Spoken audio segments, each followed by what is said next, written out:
The Grand Hall of the Galactic Council was filled with laughter.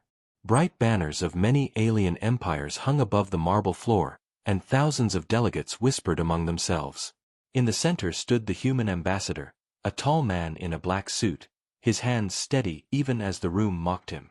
"Earth does not want war," he said, his voice calm but firm. "We believe in dialogue. We believe in peace." The answer was a wave of laughter that echoed against the glass walls of the chamber. A large reptilian delegate from the Karak Empire slammed his tail and hissed, "Peace? You speak of peace because you are weak. Your fleets are old, your colonies small, and your species young. The galaxy does not wait for the weak." Others nodded, their eyes glowing with pride. To them, diplomacy was a joke. Treaties were just tricks to gain time, and mercy was a word used only by the defeated. The human ambassador did not reply. He looked at the crowd once, his face unreadable, then turned and walked away.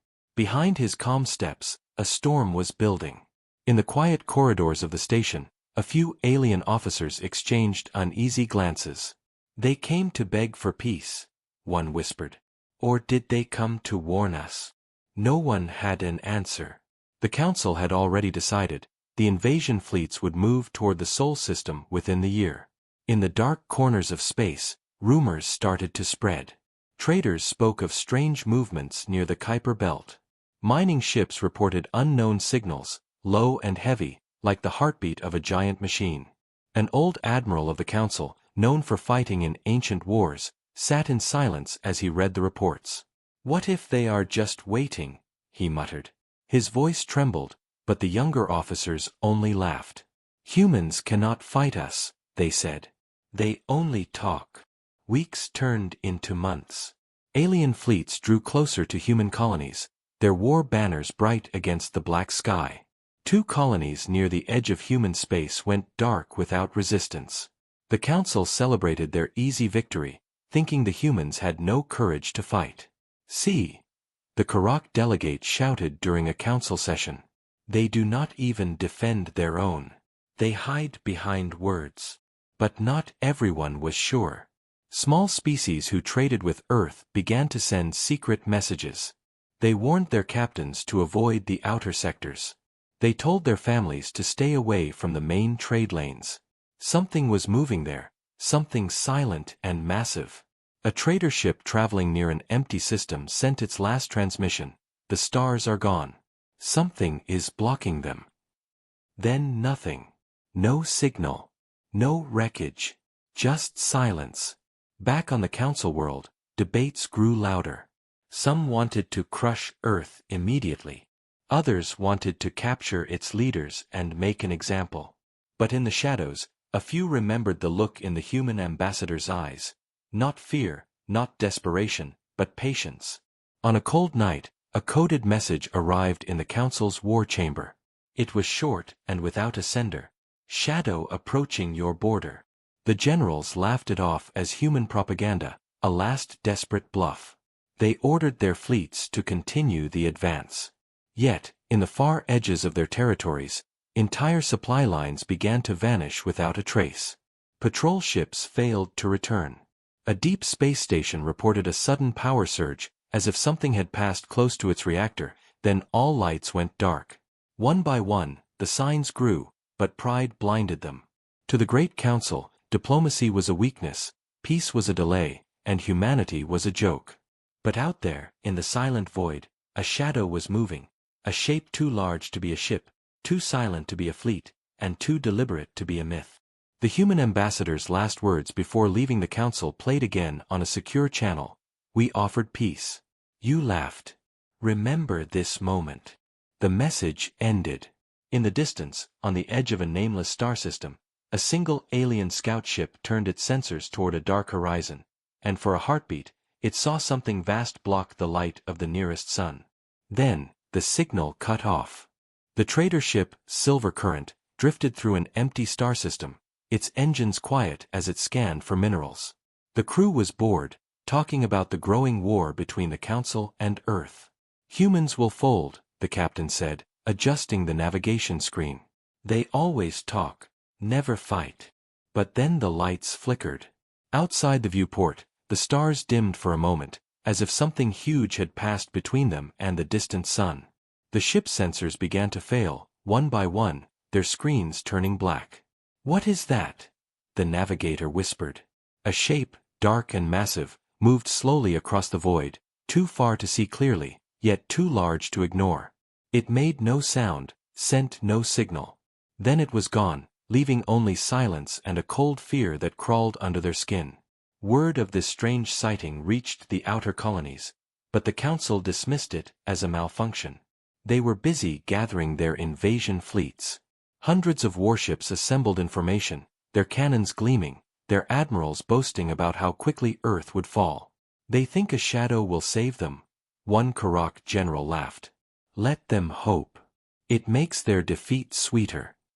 Meanwhile, small species who had once supported the council began to whisper in secret channels.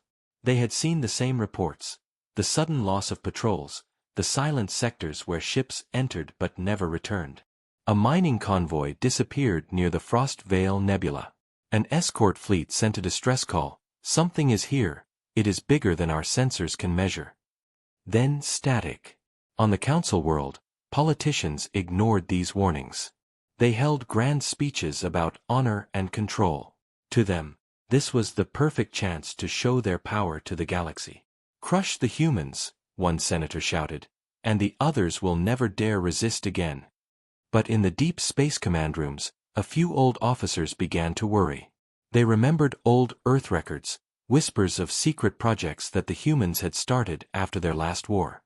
One file, locked behind 10 layers of clearance, spoke of a single experimental warship built not to fight wars, but to end them before they began. No one believed the file was real, until now. As the fleets moved closer to human space, strange things began to happen. Supply lines that carried fuel and food for the war effort started to vanish. Whole stations went dark without signs of struggle. In one sector, 3 battleships disappeared in a single night. Wreckage floated days later, twisted metal, scorched marks no weapon in the council's arsenal could explain. The few escape pods that were found had no living crew. Only empty seats, straps unbuckled, systems intact, like the crew had simply walked away into the dark. The Karak Empire sent their best scouts to investigate. None returned. Their last message contained only 3 words: "It watches us." Fear began to spread among the lower ranks, but the high command silenced any talk of a mysterious warship. They could not afford panic now, not when their entire strategy depended on speed and intimidation. "Humans are bluffing," the council leader said. "There is no ship. There is no shadow. Only fear, and fear is a tool we control." But the shadow kept moving. Slow. Silent. Closer. In the human colonies, the people acted calm. News was censored, but whispers spread faster than light. Children were evacuated quietly from border worlds. Old soldiers disappeared from public life, their names erased from records. Something was being prepared in the dark, and the humans said nothing. No threats, no promises, only silence. One night, in the cold rings of a distant gas giant, a cargo ship picked up a faint transmission on an old human frequency. It was a single sentence, spoken in a low voice: "Tell them we are coming." The cargo ship captain reported it to the council. The message was laughed off again, called a desperate trick to delay the invasion. Yet that same week, a listening post near the border caught a brief silhouette on its long-range scans, something as long as a city, moving without engines, drifting like a dead moon. Before the post could transmit the full image, the entire station went dark. The council decided to double their fleet presence at the border. They thought numbers would bring safety. They thought arrogance would replace caution. But far away, in the silent dark, the shadow changed course and slipped past their lines without a single shot fired. No one knew its name. No one knew its purpose. But those who had seen its shape in the starlight spoke quietly in their own languages: "The humans are not weak. They are waiting." The Galactic Council's patience had run out and their decision was final. Earth would be punished for its defiance. In a great hall filled with banners and cold light, the ruling empires signed a decree that gave the invasion fleets full authority to strike human colonies without warning. They had their chance, declared a counselor from the Zorith Dominion, his scaled fingers tapping the table. They offered words instead of tribute. They offered talk instead of surrender. Let them pay the price. Across the stars, the decree was carried by encrypted signals to waiting admirals, and soon the void burned with the light of engines as fleets moved forward like a wall of steel. Human diplomats were ordered to leave the council space at once. They walked through corridors of alien marble in silence, their faces pale but their eyes steady. No threats, no protests, no final speech. Just a quiet exit that felt like the closing of a door. Many aliens celebrated that night. They believed the humans had no power left, that their talk of peace had failed, and their colonies would soon be nothing more than ash on cold moons.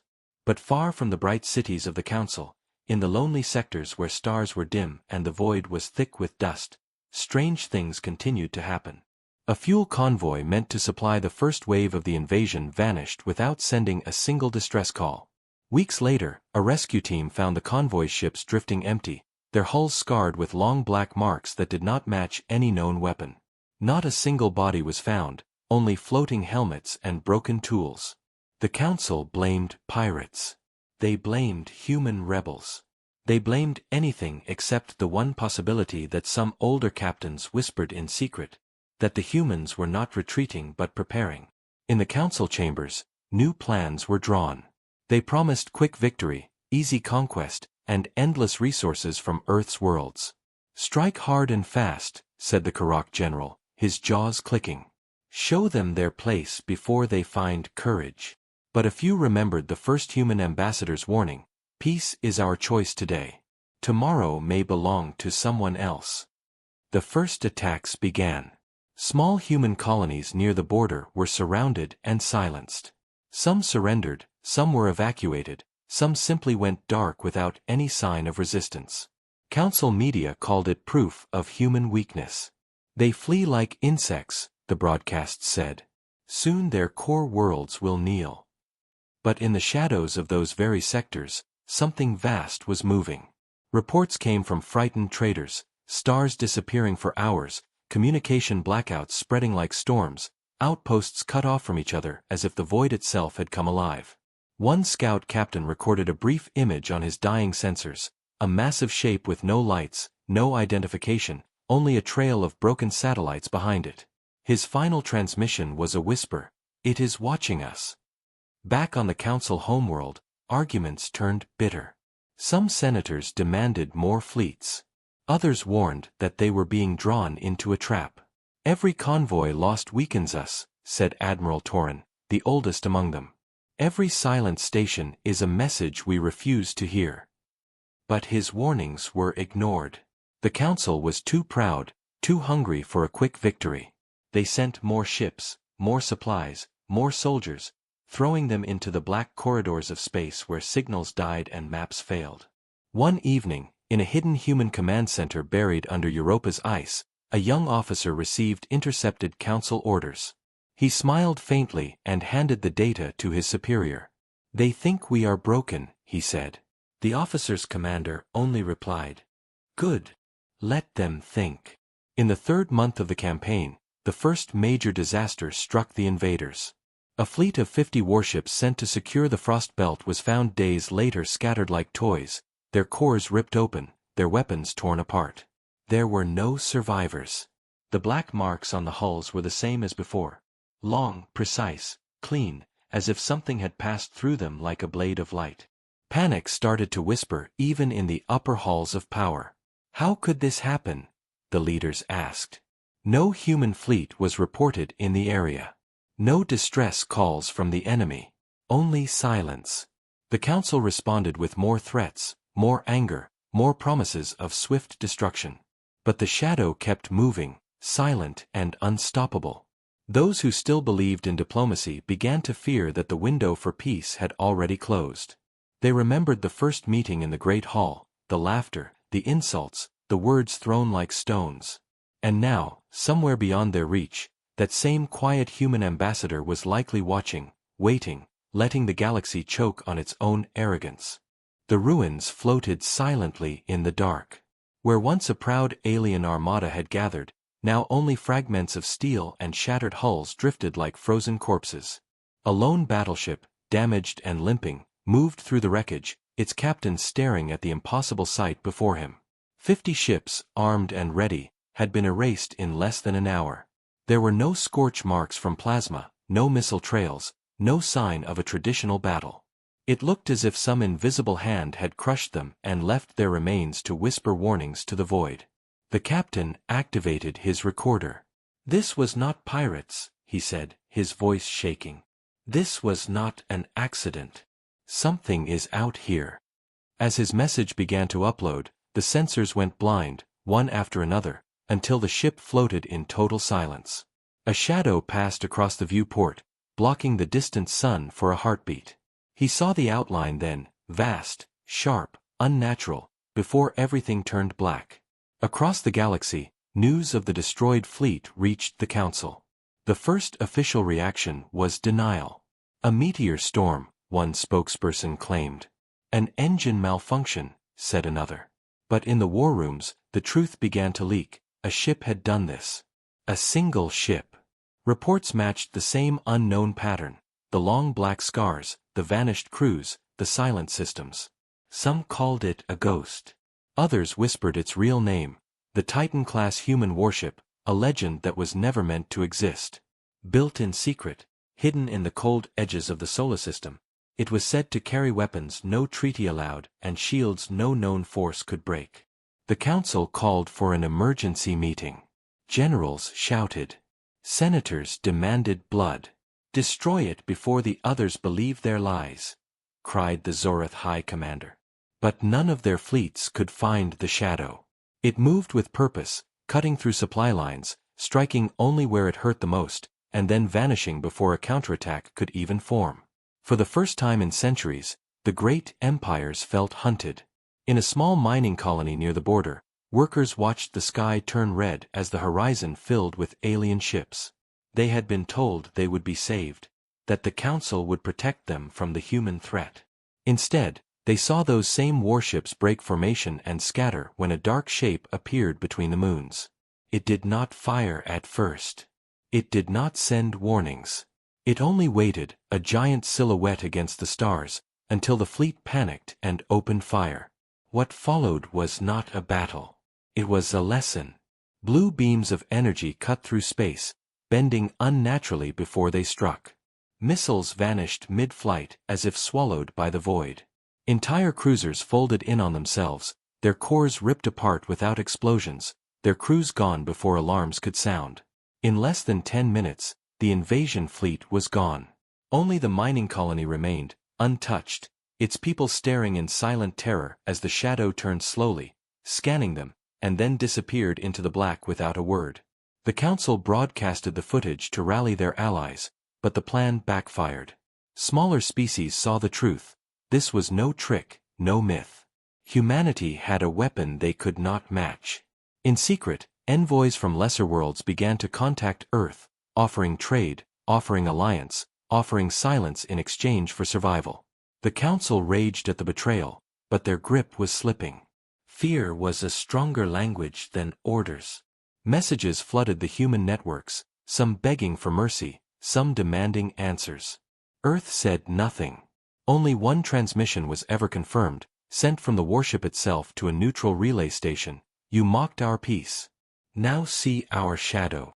The Council, desperate to regain control, sent their largest task force yet, over 1,000 ships, to a heavily defended system they believed would block the warship's path. Traps were set. Ambushes were planned. But deep down, even their bravest admirals felt a chill. Every previous fleet had boasted the same words: easy victory. Every previous fleet had become silent wreckage. In the final hours before the trap was sprung, an old alien admiral stood alone on the command deck, staring at the stars. He remembered the first meeting with the human ambassador, the cold eyes that never blinked, the words spoken without threat yet filled with promise. "We offered you a hand. You chose to bite it." Now, somewhere beyond their sensors, the shadow moved again. Closer, faster, no longer hiding. And for the first time, the council wondered if their great war had already been lost before the first shot was ever fired. The stars over the rimward sector burned bright as the largest fleet in the council's history prepared for battle. Over 1,000 warships, each bristling with cannons and missiles, waited in formation around the twin suns of the Meridian system. Commanders stood tall on their bridges, their voices cold with confidence. "This is where the humans fall," one admiral declared. "No single ship can break a wall this strong." Across the channels, soldiers cheered, their fear buried under pride and promises of victory. But in the dark void beyond the outer moon, something moved. It came without a signal, without a warning, only a ripple across the stars that made every sensor shiver for a moment before falling silent. The first ships to see it never sent a full report. Their screens went black as the shadow passed, long and vast, bigger than a city and moving with a strange, steady calm. When the main fleet finally locked onto it, the officers laughed. "One ship," they said. "Let it come. We will crush it in a single volley." Thousands of guns turned toward the dark shape. Missiles armed. Cannons glowed. Orders were given to fire without delay. The void lit up with a storm of plasma and steel. For 10 full minutes, the fleet poured its might into that single spot in space. When the smoke cleared, the shadow was still there. Not a scratch. Not a flicker. Only silence. Then the warship answered. Beams of blue light shot out like threads, weaving through the formation. Wherever they touched, ships folded like paper, their hulls crumbling inwards, their reactors tearing themselves apart without explosion. The fleet tried to scatter, but the shadow was faster. Missiles turned against their own carriers. Shields flickered and died as if drained by invisible hands. One admiral screamed for retreat, another for reinforcements, but their voices turned to static as their command ships went dark one after another. Within 30 minutes, the Great Meridian Fleet no longer existed. The system that was meant to be the Council's strongest wall had become a graveyard of broken metal. On the edge of the battlefield, a single human transmission broke the silence. It was short, cold, and clear. "This is our answer to your mockery." The message repeated 3 times, then vanished. Across the galaxy, panic spread. News of the Meridian disaster reached the highest chambers of power, and the Council's pride began to fracture. Small empires that once swore loyalty now sent secret messages to Earth, offering alliance or at least begging for neutrality. Trade networks collapsed as merchants refused to move supplies for a war that was clearly being lost. Entire sectors began to whisper that the warship was not just a weapon, but a judge, choosing what would live and what would vanish. Meanwhile, on Earth, the government released no statement. The people continued their lives under a heavy silence, but in the underground bunkers and hidden shipyards, orders moved quickly. The Titan-class warship had achieved what diplomacy could not. It had turned the galaxy's laughter into fear. The Council tried to regroup. They sent new fleets to protect their core worlds. They built traps in the outer sectors, scattering mines and automated guns. But every move was too slow. The shadow did not fight where they wanted. It chose its own path, striking the heart of their supply lines, their command centers, their fuel depots. Systems that were once proud banners of the Council now lay dark, their populations cut off and abandoned. In one emergency session, the Council leaders argued for hours. Some screamed for peace. Others demanded vengeance at any cost. "We cannot negotiate with predators," the Zorith general roared. "Show weakness and they will finish us." But an older senator spoke quietly from the corner. "Perhaps," he said, "we already showed weakness when we mistook their silence for fear." On that same night, a new map appeared on the Council's main war table. No one knew how it had arrived. It was a simple projection of their empire, with a single line drawn from the Meridian graveyard straight to the capital. At the bottom, for words glowed in human language, "Next target, your heart." The Council chambers fell silent. For the first time, no one laughed. The skies above the Council's capital world turned dark long before the shadow arrived. Rumors had already broken their unity, fleets had deserted, allies had gone silent, and supply convoys had stopped moving through the stars. Now the city that once ruled half the galaxy waited under a heavy, breathless sky. The great towers of the council stood like cold spears, their windows glowing with restless meetings that solved nothing. In the underground bunkers, leaders argued and shouted, their pride cracking with each report that came in from the outer sectors. The Meridian fleet was gone. The rim-ward defenses had fallen. Colonies that once begged for the Council's protection now opened their gates to human envoys, asking for new treaties under Earth's shadow. Panic crawled through the streets like smoke. Citizens whispered in markets and transports, asking when the shadow would come for them. Some packed their things to flee to hidden moons, but no transport left the planet without heavy inspection. On the third night of waiting, the sky changed. A false dawn rose in the west, and for a moment the twin suns were swallowed by a dark arc that stretched from horizon to horizon.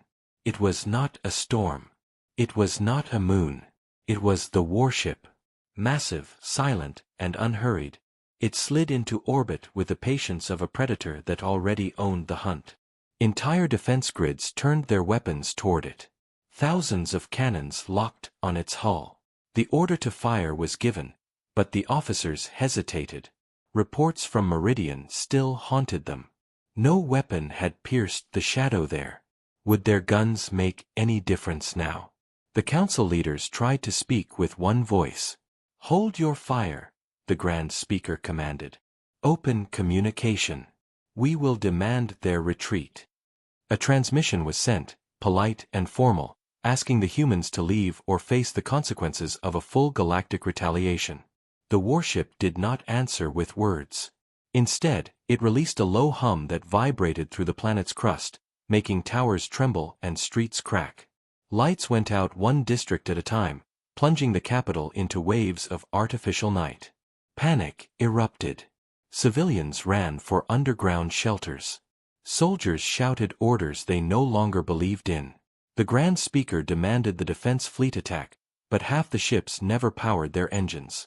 The other half launched, only to vanish from sensors as the shadow moved slightly, a single ripple of blue light washing over the sky. Where the fleet had been, only silence remained.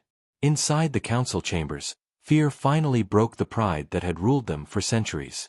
Some leaders begged to send envoys for peace. Others still argued, clinging to the illusion of control. "We cannot kneel," the Zorith general hissed, his claws cutting into the table. "They will destroy us if we show weakness." But an older senator with hollow eyes whispered, "Perhaps they already have." Then the warship spoke. Not through radio, not through screens, but directly into every speaker, every device, every open channel on the planet. The voice was human, calm and steady. "We offered peace. You chose mockery. We asked for respect. You chose war. Now you will listen." The message repeated across the city while the warship lowered itself until its shadow covered the entire capital like an eclipse. Rebellions started in the outer provinces at that very hour. Species long oppressed by the council rose up, declaring loyalty to no one but their own survival. Some sent secret messages to Earth, offering their fleets as tribute if the warship would spare their worlds. The galaxy that once feared the council now feared something far greater. In the deepest bunker, the council's highest command signed a desperate order, all remaining fleets to regroup at the core and prepare for last defense. But even as the order was sent, a new report arrived. Half their admirals had already disappeared, their ships leaving without trace, their crews abandoning the cause they no longer believed in. Above them, the shadow did not move. It waited, its silent hull reflecting the dying lights of the once proud city. Every hour it remained, the council's power crumbled further, their enemies gathering courage, their allies turning away. And still, no attack came. Only the presence. Only the promise. Only the unspoken question, how much more must fall before they finally ask for mercy? The capital world lay silent under the great shadow. Days had passed since the human warship had arrived, and still it had not fired upon the cities.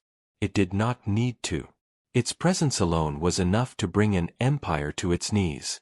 The streets that once echoed with the pride of the Galactic Council were now filled with whispers and hurried steps. Markets stayed closed. Transport stations stood empty. The towers of the Council flickered with dim light as power grids failed one by one under the silent pressure above. In the deepest chambers, the leaders of the once mighty coalition finally gathered without their usual arrogance. Their robes were wrinkled, their voices hoarse from sleepless nights. Some spoke of resistance, others of retreat, but none could ignore the reality now. The fleets were gone, the borders open, the allies scattered, and the people restless. The shadow had not come to negotiate, it had come to end the illusion that the Council ruled the stars. At last, a decision was made. They would send an official message of surrender to Earth, not as victors seeking terms, but as defeated rulers hoping for survival. The message was short: an agreement to cease all hostilities, to withdraw their fleets from human space, to recognize Earth's sovereignty, and to open new channels for equal trade and diplomacy. It was sent across the void, trembling in its simplicity. Hours later, the warship responded. Its voice was the same calm tone that had chilled them before. Your surrender is noted. Your worlds will remain. Your fleets will stand down. But remember this moment. Peace was your choice only after war had shown its price. The warship did not fire. It did not demand treasure or slaves or conquest. It hovered above the capital for 3 more days, its silent hull casting an endless night over the city, as if marking the world with a scar of memory. Then, without warning, it turned and slipped away into the black, leaving behind a galaxy forever changed. In the weeks that followed, the Galactic Council fractured further. Species that had long been under its grip declared independence. Some joined Earth in new alliances, seeking protection from the power that had humbled their former masters. Others hid in their corners of space, fearful of what might come next. No one dared to laugh at humanity anymore. No one called their diplomacy weakness. The words of the first ambassador were now repeated in schools and stations. Peace is a choice, but it is not a gift to be mocked. On Earth, the people watched the broadcasts with quiet pride. The war had been fought not with endless armies, but with a single shadow that moved like a storm and spoke only when it chose to. The Titan-class warship did not return home. It vanished into deep space, its course unknown, its mission unfinished. Some believed it had gone to guard the outer colonies. Others whispered it was sent to watch over the Council's remnants, a silent reminder that betrayal had a cost. In the Council's once grand hall, the banners of conquest were taken down. A new table was built, not of marble but of steel, and it carried no throne at its head. The remaining senators met there, quieter, humbler, their voices careful as they spoke of rebuilding without tyranny. A single chair was left empty in the center, always facing the stars, in case the humans ever returned. Not as guests, not as rulers, but as the shadow that had forced them to remember their place. Years later, travelers passing through the capital would still look up at the sky at night and wonder if the shadow would ever return. Children asked their parents why the great towers were blackened on one side, and the old ones would only whisper, "That is where the sun died for 3 days." Trade resumed, ships moved, and life continued, but the echo of that silence never truly left. Humanity had not conquered the galaxy, but it had done something far greater. It had taught it a lesson that no empire would forget. Diplomacy was no longer a joke. It was now a warning carried by every star: speak wisely, or the shadow will come again.